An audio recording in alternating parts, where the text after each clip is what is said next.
Welcome back to Just Chattin'. And this is the series of videos we do on Thursday and Sunday evenings just for our own entertainment. Now, there is no cat here with me because it's raining out, so he is off sulking somewhere. And this is good because this morning he was just yelling at me all morning long. You know, it's raining, it's all my fault. Funny thing is, when it's sunny out, I don't get credit for it. He's just like, hey, open the door for me. I want to go out and play. And when I come back, I expect my box to be clean and new cat food in my dish. You know, I will see you later. He does everything short of calling me, hey, you peasant. So I'm just as happy that he's off snoozing right now.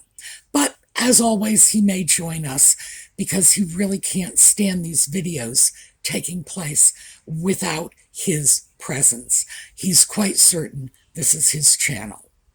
So, moving away from Audie, we've got a lot of interesting stuff today, but in particular, an article came out this morning that was an interview of a couple of the creative minds behind Harry and Meghan, the Netflix docudrama.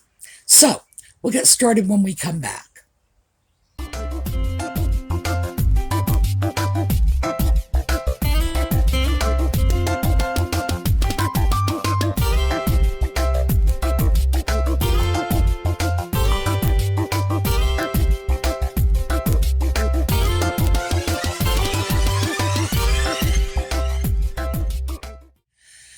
Well, I suppose by now everyone has noticed that it seems the entire world is jumping on the bandwagon after Bill Smith's interesting comments about Nutmeg and the sock puppet.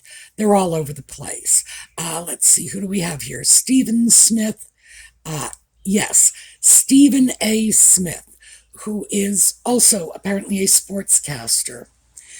And he has come back with his own version of let us insult the Sussexes. And he is claiming, as did Bill Simmons, that the only thing they have that anyone is willing to listen to is their opinions about the royal family, and it's nothing but insults. Oh, and of course, Nutmeg's own family, because the truth is, they're not just slamming one family, they are slamming two families. And when that's your brand, and that has become their brand, and they have no one to blame but themselves because they're the ones doing it. But when that becomes your brand, you know you're in deep, deep trouble. One of my favorites of these new comments that have come out is Kelly Osbourne's. Now, for those of you who do not know, she is the daughter of Ozzy and Sharon Osbourne. And I got to say that for my generation. We got to throw in Ozzy Osbourne because that's the only name in the equation we know. But their daughter, Kelly, has... Find the clip on YouTube. That's all I can tell you, but definitely get the uncut version because you really want to hear this in its full glory. She was on a podcast and it was one of those, oh, tell us how you really feel, Kelly moments. So, worth listening to. Be warned, not family friendly. Also, this is another really interesting thing that has come up. Here we go. And this comes from the Daily News. Prince William gets royal family birthday shout out after Harry's daughter got crickets. I assume getting crickets is a British expression for getting nothing, getting coal in your stocking, whatever. We've got a million of those expressions in the English language. I thought this one was particularly bizarre because William is the Prince of Wales. One would expect that the royal family would acknowledge his birthday because he's the Prince of Wales. Hello? The fact that nobody acknowledged a 2-year-old's birthday, a 2-year-old of a family of non-working royals whose very existence is questionable, who is apparently, assuming she is among us, being intentionally removed from the public eye. Hey, maybe they are just respecting Mummy and Daddy's wishes to keep her little life private. But how anybody could make a comparison between the heir to the throne, a grown-up adult working royal who is in the public eye virtually every day of his life, who will one day be king, and the status of a small child in diapers on another continent whose parents, as I say, are claiming that they are protecting the privacy of their little ones. It's like, if you see an insult in that, it's because you're looking really, really hard for an insult. One of the other interesting things that I came across, and unfortunately I got this just, maybe half an hour before I sat down to film this video, so I have not had a chance to check it out.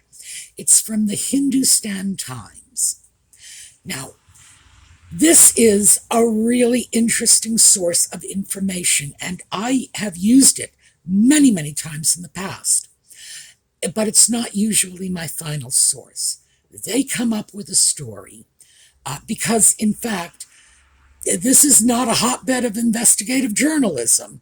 They are reproducing stories made available by other English language periodicals. So it's not their own stories with their own staff writers or their own part-time investigators, anything like that. It is something they are simply getting from other sources. So usually, when I catch a story from the Hindustan Times, I trace it back to the original story. And this is not because they make a lot of factual errors. They don't. I wouldn't be using them as a source for information if they did. Most of the population of India is English literate, and the people who are working on the paper may, in fact, be using English as their primary language, or they may have been educated in English, so that's not the issue.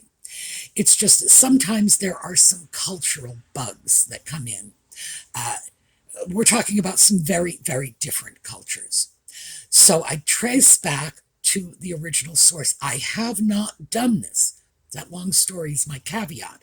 I have not tracked this back to the original source because it came out just before I sat down to film.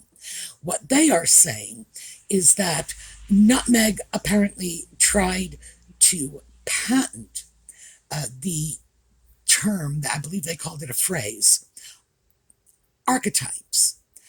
Well, it's a word. It's not a phrase. And the patent office apparently denied this based on the fact that there was already another company called Archetypes LLC. That tells me this was done in the United States. We use limited liability companies. In the UK, they would have used LTD, pretty much the same, well, within reason, the same general meaning. However, the patent office generally will not let anyone trademark or copyright a word in common usage. Like, you can't go in and say, I want to copyright the word sofa, and now I'm going to sue anybody who ever uses the word sofa again. There have been cases that have, in fact, tested this, and no. Ordinarily, that is not something they let you do. Archetypes may not be a common word. Certainly, it's not as common as sofa, but it is a word in the English language, and to copyright or trademark that word would be to imply exclusive ownership of it, and you just can't do that. So I really want to take a look at this and see what it means exactly, because my sense is what it means is they are trying to create a business entity called Archetypes. Archetypes Incorporated, Archetypes LLC, um, something like that. So I am going to want to check this out. Yet another caveat. The Hindustan Times apparently got this from the Daily Mail, and I'm not sure how clear they are on U.S. patent and copyright law, because in fact, most attorneys in the United States are not clear about U.S. patent and copyright law. This is a very specific subspecialty in the legal profession. And any lawyer will tell you that copyright and patent law is so specialized. You decide when you're in law school if this is an area of law you're going into, and they funnel you into it very quickly because it is. It's just an interesting legal quagmire, and it really requires some very intensive study. So, having said that, we may not have seen the last of archetypes yet, or as I prefer, archetypes. So, what I did want to focus on was a story that came out in the LA Times. And this story is about the docudrama, Harry and Meghan. And it was really interesting to me for a lot of reasons. Given the fact that it's fairly short, I am going to read it to you, but I'm going to interrupt the reading because I really do want to discuss things in this article as they appear in the article rather than saving it all as a big tirade at the end of this. So, let's get started. The article is entitled Harry and Meghan Was a Chance to Share the Journey of the Duke and Duchess of Sussex. This was published in the LA Times in a section entitled Awards, written by Gary Goldstein, and it came out June 22nd, 2023. Shooting a documentary series starring one of the world's most high-profile couples is no easy task. But when that couple is the headline-generating Duke and Duchess of Sussex, perhaps better known as Prince Harry and Meghan Markle, extra layers of fidelity, discretion, and safety must be employed.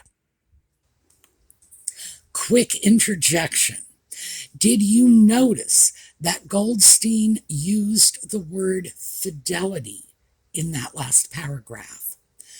Fidelity is an interesting word. This isn't linguistics. This is just, it makes sense. Stay with me. Fidelity is a word that began to change meaning about 200 years ago. Originally, it meant faithfulness of reproduction. So, if you looked at a painting of a person, you might call it a faithful image if it captured the person well. If someone copied out a manuscript, you could speak about the fidelity of the copy, meaning exactness. And we even have that, those of us who are my age or older. We remember this from hi-fis, the stereo systems. It was high fidelity, a high level of exactness in terms of sound. So it has that meaning, but it also has a meaning of support and loyalty. So you could speak of the fidelity of a servant, for example, or you could speak of the fidelity of a spouse, meaning sexual or romantic exclusivity. I thought this was a very interesting choice of words. And because Goldstein is actually well educated, I'm wondering if he didn't do that on purpose, especially given the direction this continues to go in. Challenges aside, making the Netflix series Harry and Meghan proved unusually gratifying for Liz Garbus and Chanel Pisnick, two of its executive producers and creative partners, and not only because the show nabbed the streamer's record for the most watched documentary debut. Series director Garbus, a two-time Oscar nominee and seven-time Emmy nominee, with producing wins for the documentaries Ghost of Abu Ghraib and What Happened, Miss Simone, was brought into the project in 2021 by Pisnick, who had recently started as head of Unscripted for the Duke and Duchess's Archwell Productions. Garbus had previously worked with Markle on a children's show the Duchess was developing and found that they, quote, worked really well together. This paved the way for Garbus and her film and television company, Story Syndicate, to be hired onto Harry and Meghan. A third company, Diamond Docs, also produced. Garbus and Pisnick met with the Envelope in a joint Zoom to chat about getting to know the Duke and Duchess, documenting the pair's fraught but loving journey and matters of trust. Liz, what sealed the deal for you to jump on to this project? Garbus, if I'm approaching a documentary, I want to know if the folks I'm working with want to share, that they're game. I had already gotten to know Meghan, but wanted to have a sense of Harry's point of view.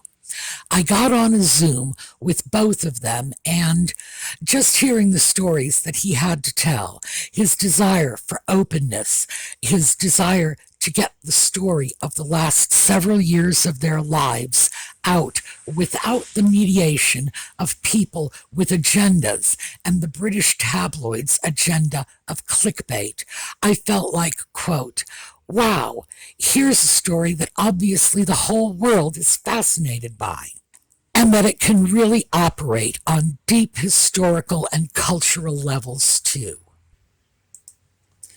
Okay, so this last paragraph is Garbus talking about why she wanted to get involved in this project. And I think there can be no mistaking the fact that what she wanted to do was tell Harry's story. In other words, she had no intention of presenting accurate, objective information. She was interested in telling the tale from the sock puppet's point of view. His desire for openness, his desire to get the story of the last several years. And of course, she then says, this is her final line in this paragraph, and it can really operate on deep historical and cultural levels too. Harry's story, deep historical and cultural levels? Wow. I don't know. I mean, I've heard a lot of nonsense in my day, but you don't take deep historical cultural significance and throw the sock puppet into that mix. That just doesn't wash. So, back to our tale. What was your approach to shooting the series, given the inherent limitations and sensitivities? Garbus, when you're making a film about people, they always have agency because they can share what they want to share and keep what they want to keep. I don't know what Harry and Meghan didn't share, but that's their right. Like any project, you're building trust with your subjects. I wasn't interested in a reality show. I wasn't interested in being there in the morning when they woke up to have coffee. I was interested in talking to them and having them be as open and transparent as possible and making those connections to the larger thematic framework. So, in the foregoing paragraph, Liz Garbus clearly says that maybe they're holding stuff back. She believes it's their right to tweak the narrative, to share what they want to share and conceal what they want to conceal, because she's not doing a reality show. But then she speaks about this great framework. So it's very clear that when she's talking about everybody having agendas, she's got a very strong agenda too. And it's interesting that she was certainly not particularly forthcoming with that. Pisnik. One thing that was really unique to this project was how careful we had to be with the personal archive. Some of the things Harry and Meghan were sharing with us were very much never before seen. We had to protect the archive in order to continue to build trust and honor the project. So there were a lot of security protocols put in place that I think went above and beyond what another project would probably do. Now that was Pisnik, and she was talking about the personal archive. She works for Archewell, by the way. That's who's paying her check.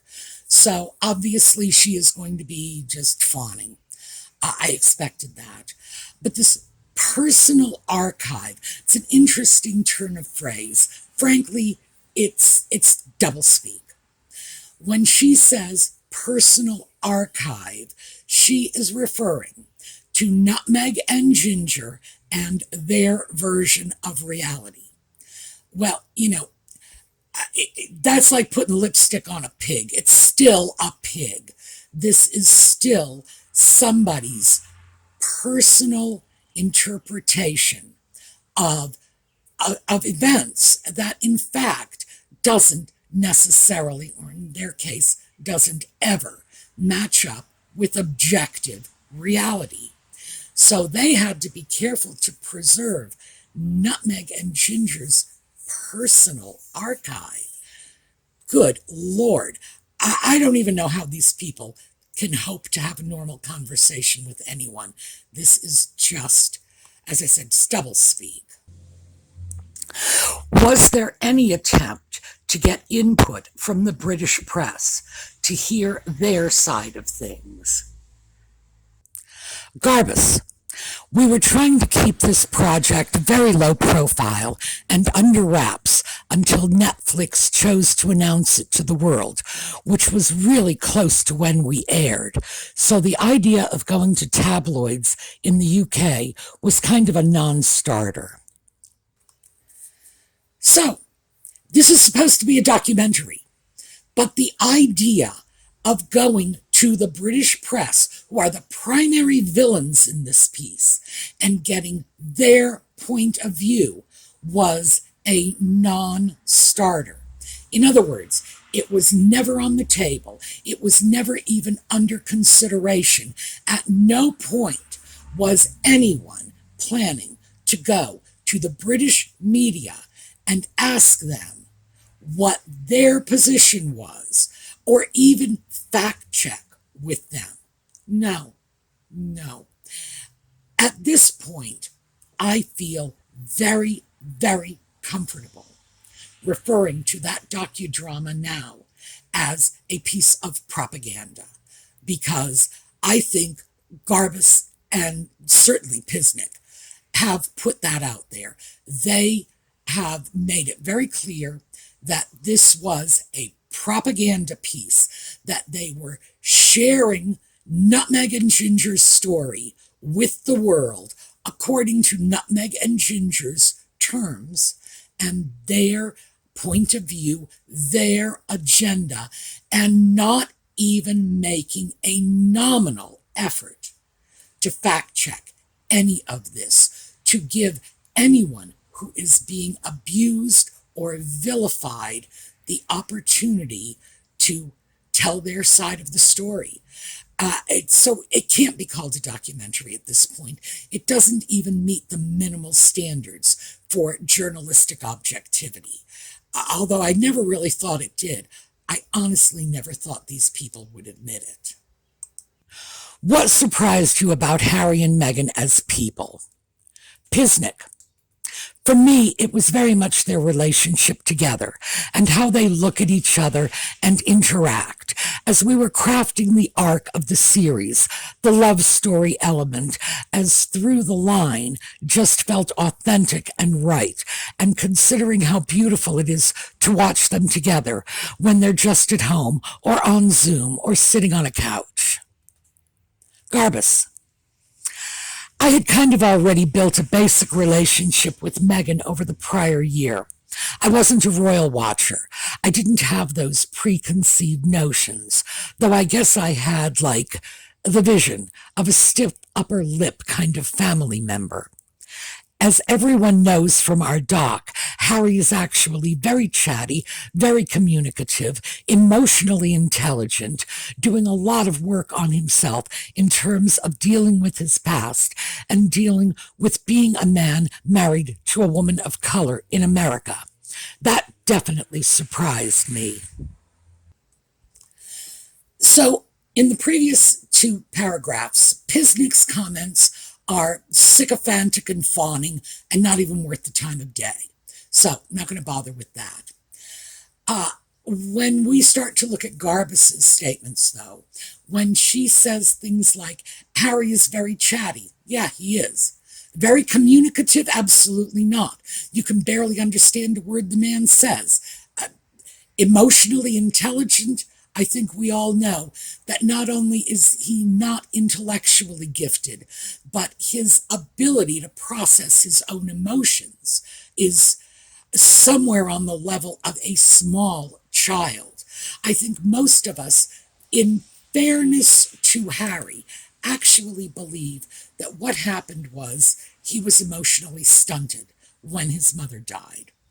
And certainly, there is no dealing with this trauma. He's making no effort to deal with it, to get past it, to work through it. None. Absolutely none.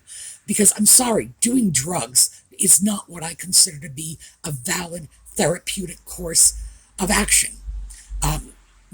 No, sorry, not going to give ground on that one. Harry is enjoying his misery.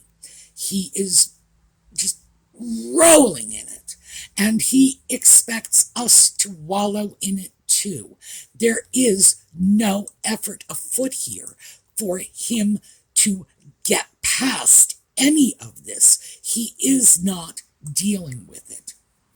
And as for Harry dealing with being a man living in America, married to a woman of color, again, I've got issues with this. I have some serious issues with this because, of course, Nutmeg, by her own admission, never faced any racism growing up. And this she has said in articles she has written or interviews she has given. She never faced racism.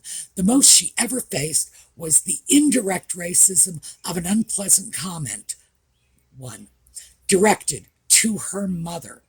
She self-identified as Caucasian. She grew up in a Caucasian family. She lived in an ethnically mixed community, attended ethnically mixed schools, and never faced racism. She has said herself that she never faced racism until she went to the UK. And of course, we all know everybody in Great Britain is just a miserable, no good racist. They're out to burn crosses on your lawn. And I think we're all tired of that. It is not true. It is offensive. But that is Nutmeg's narrative. So, in what way is Harry dealing with being married to a woman of color?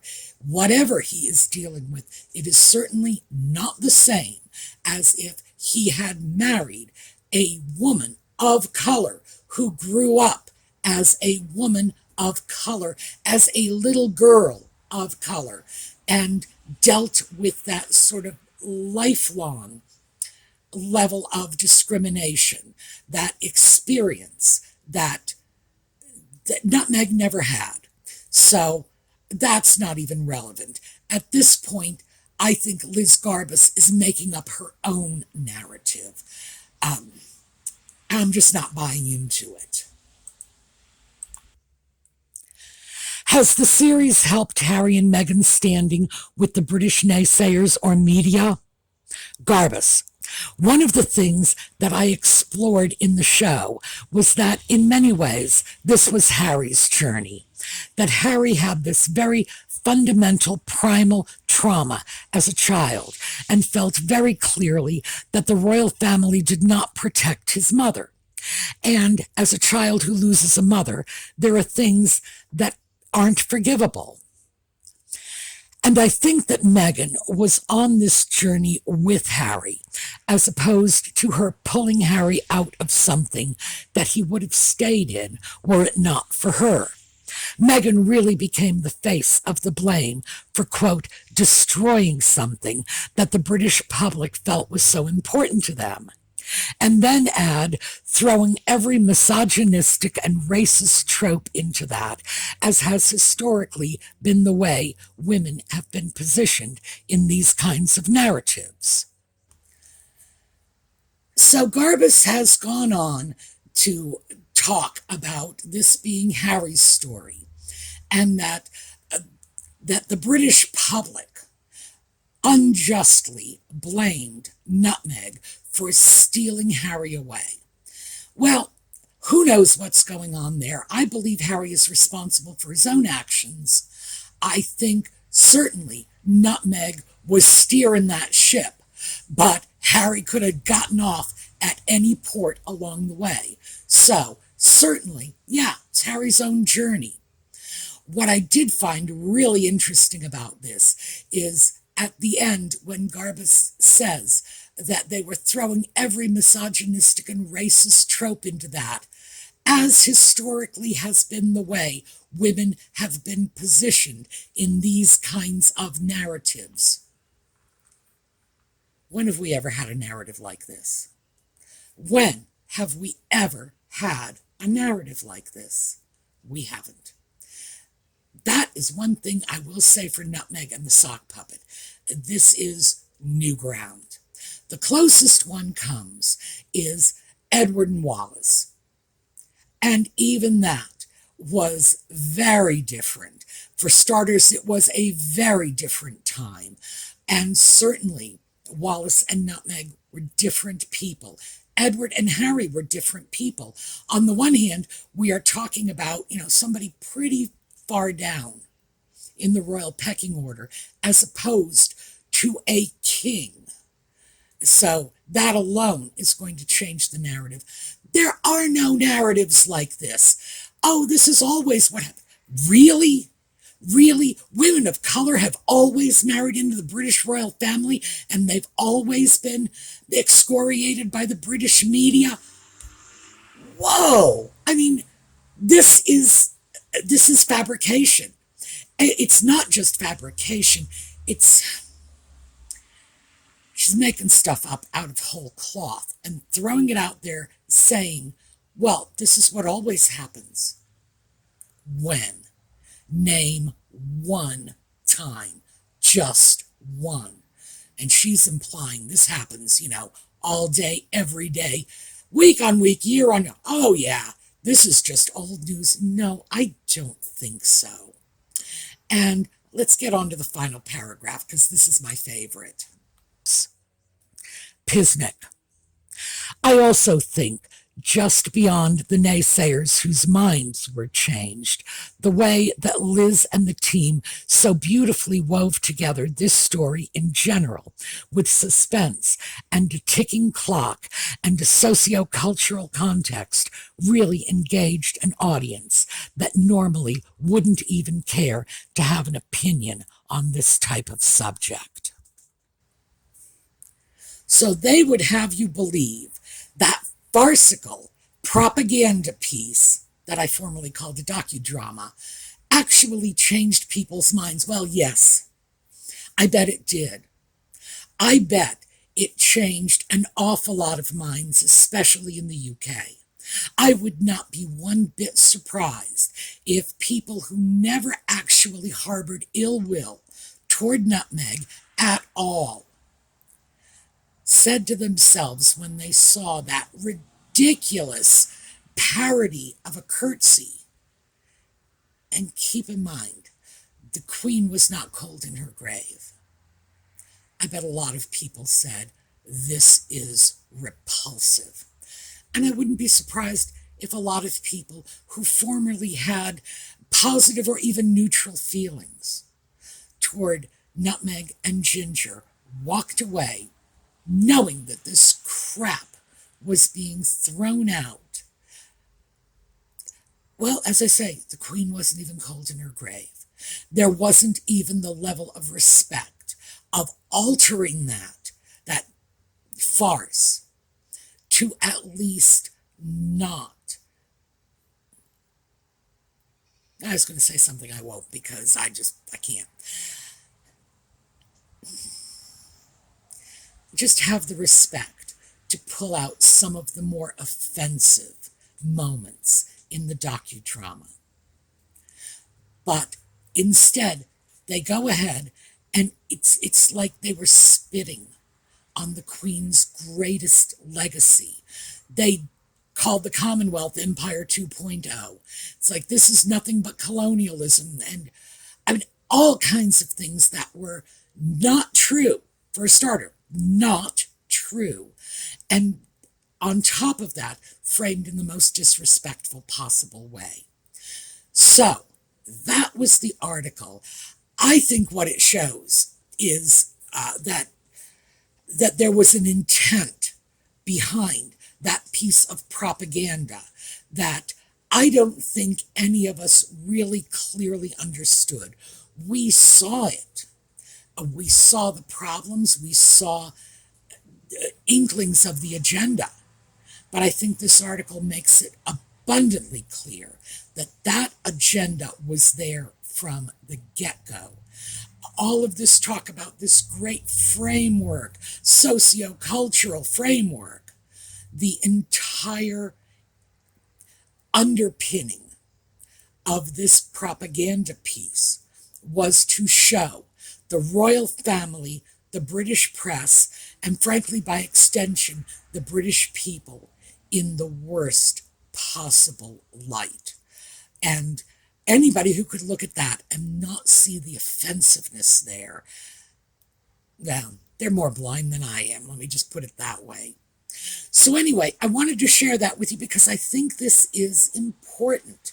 I do think we need to hold Nutmeg and the sock puppet accountable for this intentional vilifying of families, of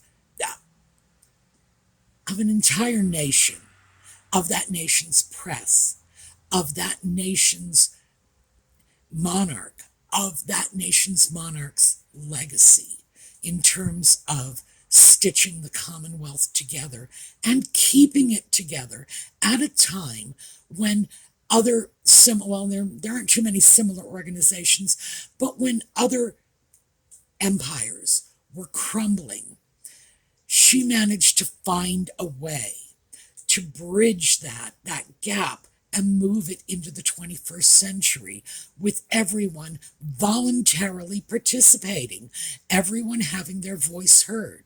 That was a remarkable achievement. And even when I watched this miserable piece of propaganda, I was deeply offended because What it showed was a lack of historical context and perspective, not to mention a lack of respect for the late Queen. All right, that's what I have for you today.